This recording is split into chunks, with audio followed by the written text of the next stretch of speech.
Hello viewers and welcome back to law Chakra, जहां हम आपको लीगल वर्ल्ड की सारी लेटेस्ट अपडेट्स देते हैं। तो व्यूअर्स, एक वक्त था जब राइट टू इंफॉर्मेशन एक्ट एक ऐसा हथियार था जो आम इंसान को भी सरकार से सवाल पूछने का हक देता था। लेकिन आज कांग्रेस का कहना है कि मोदी गवर्नमेंट इस आरटीआई एक्ट को धीरे धीरे कमजोर बना रही है। क्या ये सच है? और क्या आरटीआई को वीक करने का एक और एग्जाम्पल है पीएम मोदी की डिग्री वाली कंट्रोवर्सी? चलिए इस वीडियो में सब कुछ डिकोड करते हैं। तो पहले बात करते हैं सबसे इम्पोर्टेंट सवाल की, RTI versus data protection act. असली मामला क्या है? आरटीआई का बेसिक कंसेप्ट था ट्रांसपेरेंसी और अकाउंटेबिलिटी, लेकिन 2023 में जो digital personal data protection act आया है उसने कुछ ऐसे लूप होल्स क्रिएट किए हैं जो सरकार को कई इन्फॉर्मेशन छुपाने की छूट देते हैं। कांग्रेस का कहना है कि अब ration card list, MGNREGA beneficiaries, election voter list और स्कैमस्टर्स बिलियनर्स जो लोन्स लेकर देश से भाग गए, उनके नाम तक पब्लिक डोमेन में अवेलेबल नहीं होंगे। क्या ये सच में जनता के हक में है या फिर एक गवर्नमेंट शील्ड बनाई जा रही है? कई लोगों के मन में ये सवाल भी उठे हैं कि जब इंडिया में मिस इन्फॉर्मेशन एक हाई लेवल पर फैलती है, वैसे में हम आरटीआई को वीकन करना अफोर्ड नहीं कर सकते, वो भी तब जब as according to world economic forums 2024 global risk report, India was ranked highest for the risk of misinformation and disinformation. RTI की बात उठती भी है तो सबसे लेटेस्ट कंट्रोवर्सी आती है हमारे सामने पीएम मोदी की डिग्री के राज की। आरटीआई ने कितना काम किया? आरटीआई की असली ताकत तब दिखती है जब सरकार से सवाल पूछे जाए। 2016 में एक आरटीआई डाली गई थी जिसमें एक सिटीजन ने पीएम मोदी की बीए डिग्री का रिकॉर्ड मांगा। सेंट्रल इंफॉर्मेशन कमीशन ने डीयू को ऑर्डर दिया कि डिग्री का रिकॉर्ड पब्लिक करे, लेकिन दिल्ली यूनिवर्सिटी ने इस फैसले को चैलेंज किया और हाई कोर्ट ने भी अभी तक फाइनल डिसीजन नहीं दिया है। डीयू की ओर से मौजूद एसजी तुषार मेहता का कहना है कि पब्लिक क्यूरियोसिटी और पब्लिक इंटरेस्ट अलग होते हैं। क्या ये एक जेन्युइन आर्गुमेंट है या बस एक नया एक्सक्यूज आरटीआई को ब्लॉक करने का? सिर्फ यही नहीं बल्कि दिल्ली हाई कोर्ट में चल रही इस हियरिंग में जो कि जस्टिस सचिन दत्त के सामने हो रही है, उसमें एसजी मेहता ने ये भी कहा कि आरटीआई का मिसयूज हो रहा है और प्रिवेसी भी एक राइट है जो पुत्तस्वामी जजमेंट के अकॉर्डिंग आर्टिकल 21 के अंडर प्रोटेक्टेड है। ही stated in Puttaswamy case there was one conclusion unanimously passed that right to privacy is protected under Article 21. Right to privacy supersedes right to know. तो यहाँ साफ है कि privacy के नाम पर सेंट्रल गवर्नमेंट का यही स्टैंड है कि आरटीआई वीक पड़ती है और होनी भी चाहिए। तो क्या इसका मतलब है कि आरटीआई की ताकत खत्म हो रही है? आरटीआई एक्टिविस्ट का कहना है कि पिछले कुछ सालों में आरटीआई की पावर सिस्टमेटिकली कम की गई है। आरटीआई कमिश्नर्स के अपॉइंटमेंट्स डिले होते रहे हैं। सरकारी ऑफिसेज आरटीआई एप्लीकेशंस को इग्नोर करने लगी है। जो आरटीआई एक्टिविस्ट करप्शंस एक्सपोज कर रहे हैं उनको धमकियां मिलती है। तो कांग्रेस का कहना है कि Modi government right to privacy के नाम पर आरटीआई को बंद कर रही है, लेकिन असल में ये पब्लिक इंटरेस्ट और गवर्नमेंट सिक्रेसी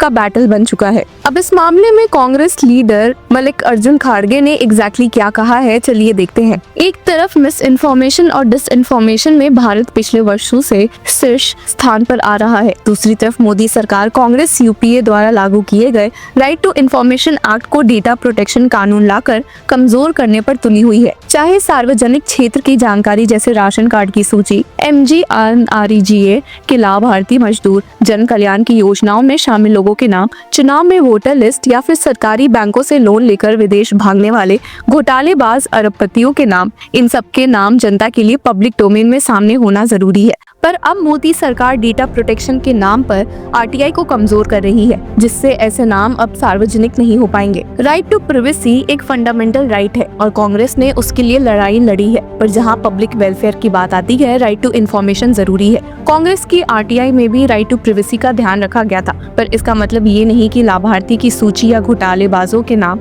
सार्वजनिक ना किए जाए। कांग्रेस पार्टी आरटीआई को कमजोर नहीं होने देगी। हमने पहले भी इसके लिए आवाज उठाई है और सड़क से संसद तक आवाज उठाते रहेंगे। इस तानाशाही सरकार से जन जन के अधिकारों को सुरक्षित करने के लिए लड़ते रहेंगे। अब इसी के साथ पीएम मोदी की डिग्री से जुड़ी केस को देख लेते हैं और देखते हैं कि उसका आखिर क्या स्टेटस चल रहा है। अब लास्ट हियरिंग में एसजी तुषार मेहता ने कहा था कि आरटीआई का यूज किसी की पर्सनल इंफॉर्मेशन मांगने के लिए बिल्कुल भी नहीं हो सकता। And further added, the authority will have to decide what is your interest. Somebody has passed out in 1978, you are wanting to use it for political purpose. We have it, but we will not share. This way, we would be flooded with lakhs and lakhs of information. सिर्फ यही नहीं बल्कि RTI act को public authorities को intimidate करने के लिए तो बिल्कुल भी इस्तेमाल नहीं किया जा सकता. Public authorities will not be able to exercise their purpose if such applications are entertained. People would be searching old documents, would be bogged down. RTI Act cannot be used as a tool to intimidate officers doing their duty. अब इतने intense arguments के बाद Delhi high court ने अब अपना decision reserve कर लिया है. दो पॉसिबिलिटीज हो सकती है. कोर्ट कह सकती है कि डीओ को पीएम मोदी की डिग्री को पब्लिक करना होगा क्योंकि पीएम एक पब्लिक फिगर है, या फिर कोर्ट कह सकता है कि राइट टू प्रिवेसी ज्यादा इंपॉर्टेंट है और किसी की डिग्री मांगना सिर्फ पॉलिटिकल स्टंट है जो आरटीआई मिसयूज कर रहा है. तो व्यूअर्स, अब सवाल ये उठता है कि क्या किसी की डिग्री पब्लिक डॉक्यूमेंट है या प्राइवेट. आरटीआई एक्ट का पर्पस है ट्रांसपेरेंसी और अकाउंटेबिलिटी, लेकिन इसका एक एक्सेप्शन भी है. अगर कोई इन्फॉर्मेशन किसी की पर्सनल लाइफ से जुड़ी है और उसका पब्लिक इंटरेस्ट से कोई लेना देना नहीं है तो वो इन्फॉर्मेशन डिस्क्लोज नहीं की जा सकती. पुत्तस्वामी जजमेंट के बाद राइट टू प्रिवेसी एक फंडामेंटल राइट बन चुका है. तो क्या पीएम मोदी की डिग्री डिस्क्लोज करवाना एक पब्लिक इंटरेस्ट का मुद्दा है या सिर्फ पॉलिटिकल स्टंट. इस केस का पॉलिटिकल कनेक्शन भी बहुत स्ट्रॉन्ग है. आम आदमी पार्टी और बीजेपी के बीच ये एक और नया बैटल फील्ड बन गया है. बीजेपी सपोर्टर्स का कहना है कि अपोजिशन बस मुद्दे बनाने में लगी हुई है, जबकि आम आदमी पार्टी के सपोर्टर्स का कहना है कि पीएम को अपनी डिग्री दिखाने में दिक्कत क्या है. ये मुद्दा सिर्फ एक लीगल बैटल नहीं बल्कि एक पॉलिटिकल वेपन भी बन गया है. लास्ट हियरिंग में जस्टिस सचिन दत्त ने आरटीआई एक्टिविस्ट से एक सीधा सवाल भी पूछा था कि क्या इस इंफॉर्मेशन को मंगवाने का कोई पब्लिक इंटरेस्ट है. डीयू की तरफ से एसजे तुषार मेहता ने आर्ग्यू किया था कि स्टूडेंट्स की डिग्री की डिटेल्स एक फिड्यूशरी कैपेसिटी में होती है जिसमें प्रिवेसी मेंटेन करना जरूरी है. पर कई लोगों के मन में ये सवाल उठ गया कि आखिर पीएम मोदी की डिग्री एक सीक्रेट है, और अगर है तो क्यों है. क्यों आम जनता को इस बारे में जानने का अधिकार नहीं है. और इसी के साथ ये सवाल भी उठ रहा है कि क्या आरटीआई का अंत नजदीक है. तो दोस्तों, सवाल ये उठता है, क्या सरकार सच में जनता से इंफॉर्मेशन छुपा रही है. क्या आरटीआई एक ऐसे पॉइंट पर पहुंच गई है जहां डेमोक्रेसी की स्पाइन टूट रही है. आपका क्या कहना है. क्या पीएम मोदी की डिग्री जैसी आरटीआई रिक्वेस्ट को ब्लॉक करना एक डेंजरस प्रेसिडेंट है, और क्या डेटा प्रोटेक्शन के नाम पर गवर्नमेंट ट्रांसपेरेंसी सैक्रिफाइस हो रही है. कमेंट सेक्शन में बताओ कि आरटीआई और ट्रांसपेरेंसी बचाने के लिए क्या सॉल्यूशंस हो सकते हैं. और अगर आपको ये एनालिसिस पसंद आए तो लाइक, शेयर और सब्सक्राइब करना मत भूले लॉ चक्रा को. Hello law lovers and justice seekers, welcome to law Chakra. हम आपके लिए लेकर आए हैं कुछ बहुत ही exclusive. Introducing law Chakra prime membership, जो आपको देगा exclusive access like never before. चाहते हो कि सबसे पहले आपको मिले latest legal updates. Law Chakra prime के साथ आपको मिलेगा early access to exclusive content. इसी के साथ अगर आप कभी सोचे कि हम कैसे लेकर आते हैं आपके लिए ये लीगल अपडेट्स, तो इसके लिए भी प्राइम मेंबर्स के लिए है हमारे पास एक special sneak peek behind the scenes of law chakra. Brainstorming session से लेकर ब्लूपर्स तक सब कुछ.